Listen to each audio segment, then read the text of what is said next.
Introdução. O propósito desta gravação é comentar e condensar um dos livros mais assombrosos jamais escritos. Pense e Fique Rico, de autoria de Napoleon Hill, que tem exercido influência na vida, realizações e fortunas de mais pessoas do que qualquer outro livro jamais publicado. Em todo o mundo livre existem atualmente milhares de pessoas que têm triunfado em todas as linhas de trabalho e que hoje ocupam suas boas posições porque um dia encontraram e compraram um exemplar de Pense e Fique Rico. Qualquer uma delas estará disposta a confirmar isso, e com toda satisfação. Uma descoberta valiosa. Descobri pela primeira vez esse notável livro no outono de 1949. Ajudou-me a decidir de uma vez por todas como alcançaria a meta a que me tinha proposto. Unificou meu pensamento e abriu-me um caminho reto e claro até o ponto a que eu havia decidido chegar. Um de meus melhores amigos, que encontrou o livro há anos, ficou tão fascinado pelo seu conteúdo que permaneceu em casa durante 3 dias, lendo e meditando acerca das ideias ali expostas. Depois, aplicou seus princípios e agora ocupa a posição mais alta dentro da indústria em que trabalha. Por outro lado, tenho estado nos escritórios de altos executivos e tenho escutado dirigentes de empresas famosos mundialmente, alguns com idade suficiente para serem meus pais. Todos eram unânimes em afirmar que após terem lido Pense e Fique Rico, seus negócios passaram a caminhar muito melhor. Qual é o segredo desse livro tão assombroso? Por que, entre milhares de livros sobre autoajuda, ele tem se mantido como a obra-prima mais destacada? Creio que para compreender o porquê, vocês teriam que conhecer Napoleon Hill, tanto quanto eu. Com certeza, não foi ele o primeiro homem que se rebelou contra a pobreza e contra a interminável luta ante a falta de orientação que via em seu redor quando ainda era um rapaz. Nem tampouco foi o primeiro a escrever sobre a matéria, mas possuía 2 habilidades únicas, altamente desenvolvidas, que raramente são encontradas num homem. A primeira era a maneira como focalizava seu tema. Hill procurava soluções para o êxito da mesma forma como um cientista busca trazer à luz da razão um segredo da natureza. Tratava de descobrir as formas do sucesso de igual maneira como Thomas Edison investigava os processos para chegar à luz elétrica, sem descanso, implacavelmente, até que a verdade, que sempre esteve ali, lhe foi revelada. Sua segunda virtude importante era a habilidade ou destreza para escrever sobre suas deduções, de tal forma que eram compreendidas intelectualmente num instante. Mas talvez o mais importante para este assunto em especial é que eram compreendidas também emocionalmente. O poder de modificar vidas. Quando alguém lê a última página de Pense e Fique Rico, já é um homem diferente. Um homem que se coloca de pé ao terminar a leitura e já começa a demonstrar as modificações que sofreu. Para ele, desapareceram as situações angustiosas, cheias de frustração e autoimpostas. Para ele, o caminho está livre. É um homem agora possuidor de uma singular capacidade de converter os sonhos em realidade, as ideias em fatos. O destino, a fatalidade, os maus efeitos das circunstâncias exteriores não mais o afetam. De passageiro do barco da vida, passou a capitão, traçando rumos e decidindo vidas. Para entender esse livro, temos inicialmente de compreender a realidade, o princípio ou filosofia que se estende como estrutura básica da obra. A menos que, seja o que for que você construa, esteja baseado na verdade, acabará com a estrutura caída e espalhada ao seu redor, como a armadura dos antigos guerreiros de Homero. O que não é baseado na verdade não pode sustentar-se. Não pode suportar a prova do tempo. A razão pela qual Pense e Fique Rico tem resistido à prova do tempo é porque repousa sobre uma base ampla e sólida, da qual se origina todo o sucesso do homem. O fato puro e imutável de que tudo começa com uma ideia. Um estado da mente. É uma filosofia baseada no fato de que a riqueza de qualquer classe começa com o que o autor chama de estado da mente. Pode-se começar sem nada mais que pensamentos, ideias, planos organizados ou algo semelhante. Os pensamentos são fatos. Fatos incrivelmente poderosos quando se agregam a propósitos, persistência e um desejo ardente de transformá-los em objetos materiais ou riqueza, considerando como tal aquilo que você pode desejar. Os sábios têm dito desde há muitos séculos, e há pouco Charles Asserami escreveu: a verdade é que a mente humana é um organismo tão real como qualquer músculo do corpo, mas muito maior em força e potencial, e assim como a fibra muscular pode reforçar-se para conseguir conquistas incríveis. Assim, pois, esta é a verdade na qual se baseia Pense e Fique Rico. Se você sabe o que quer, e se o quer com força suficiente para alcançar o tipo de persistência que não se pode conter, com toda certeza você conseguirá o seu ideal.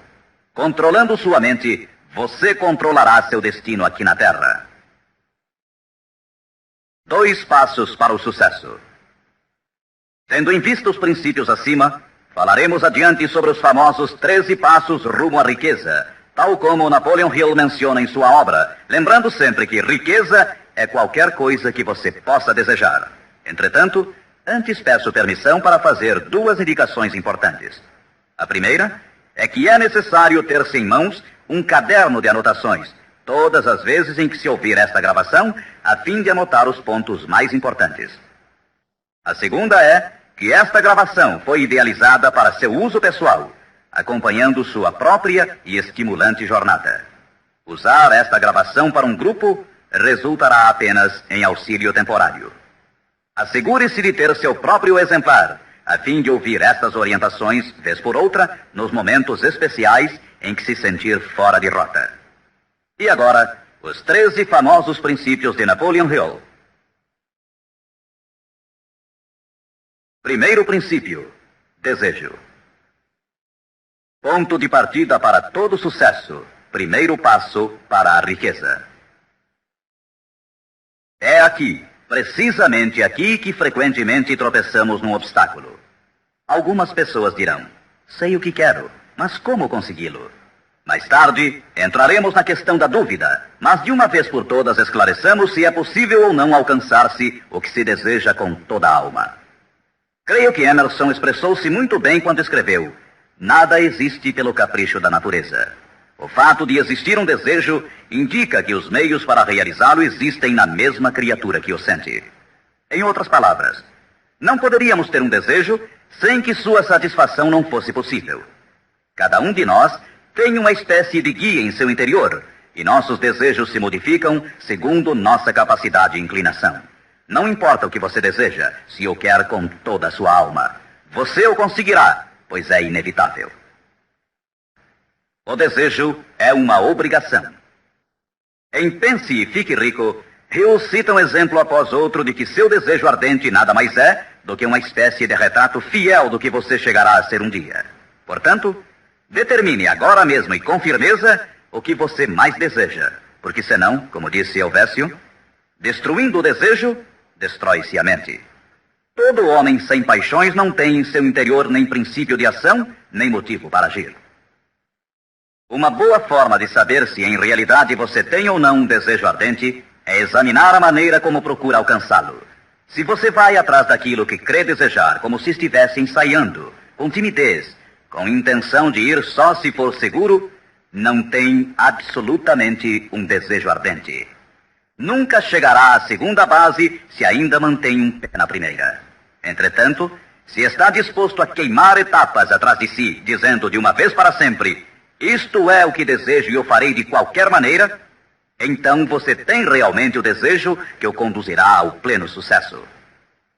Com esse tipo de resolução, você será capaz de levantar-se após os tropeços que lhe sucederem. As únicas pessoas que não cometem erros são as que nunca tentam nada.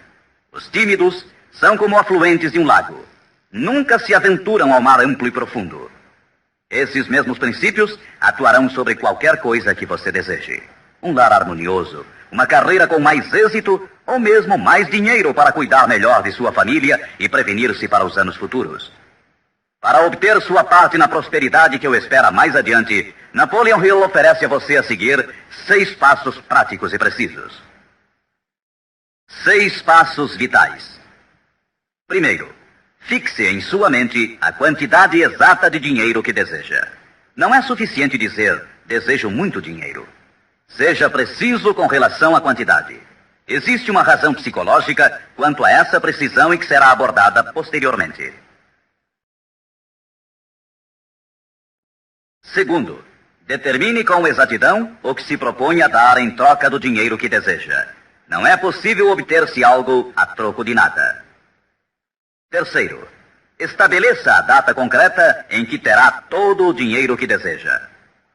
Quarto, idealize um plano definido para levar a cabo o seu desejo e dê início imediatamente. Quinto, coloque todas essas ideias no papel.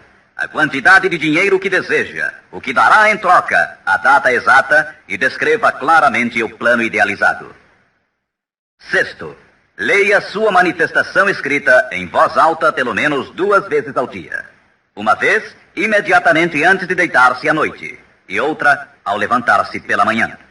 Enquanto lê, sinta-se, veja-se e creia-se como se já tivesse o dinheiro, ou seja, qual for o seu objetivo. É importante que você siga estas instruções ao pé da letra. Ouça diversas vezes esta parte da gravação até que a conheça muito bem, pois o desejo é o mais importante dos 13 princípios. Este capítulo do livro termina com as seguintes palavras. Através de algum estranho e poderoso princípio de química mental, ainda desconhecido, o impulso do desejo é envolvido por algo que não reconhece palavras tais como impossível e não aceita o fracasso como realidade.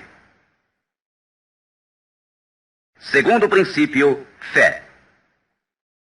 A fé é imprescindível para o sucesso.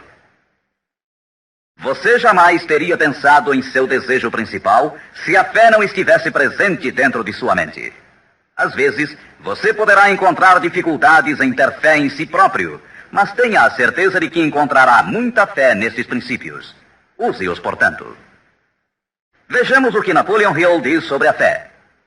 A fé é um estado de espírito que pode ser induzido ou criado por meio de afirmações ou instruções repetidas à mente subconsciente através do princípio da autossugestão.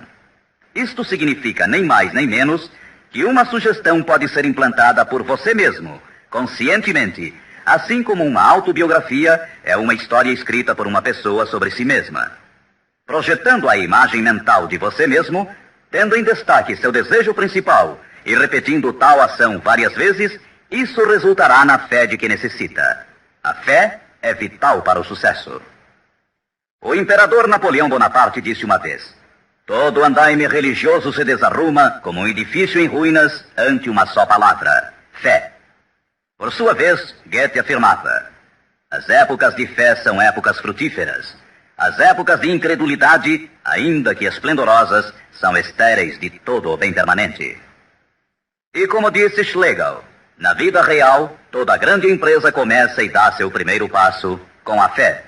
Portanto, tenha fé de que pode alcançar aquilo que busca, porque jamais você poderia ter se decidido se não pudesse alcançá-lo. Autoconfiança. Em seu capítulo sobre a fé, Hill oferece uma fórmula para a autoconfiança: repetir-se a si mesmo constantemente. Primeiro, sei que tenho a capacidade de alcançar o objetivo de meu propósito definido na vida. Portanto, exijo persistência de mim mesmo, ação contínua para a execução. E aqui e agora, prometo executar esta ação. Segundo, percebo que os pensamentos dominantes em minha mente reproduzir-se-ão com o tempo em ação externa, física, e que de maneira gradual transformar-se-ão em realidade física. Portanto, concentrarei meus pensamentos durante 30 minutos diários na tarefa de criar a imagem do que pretendo ser, criando assim em minha mente um retrato mental claro de minha pessoa e em decorrência de meu objetivo. Terceiro, sei que através do princípio da autossugestão, qualquer desejo que alimente com persistência em minha mente buscará com o tempo a maneira, através de meios práticos, para alcançar o objetivo que há por detrás dele. Portanto, dedicarei 10 minutos de cada dia para exigir de mim mesmo o desenvolvimento da autoconfiança.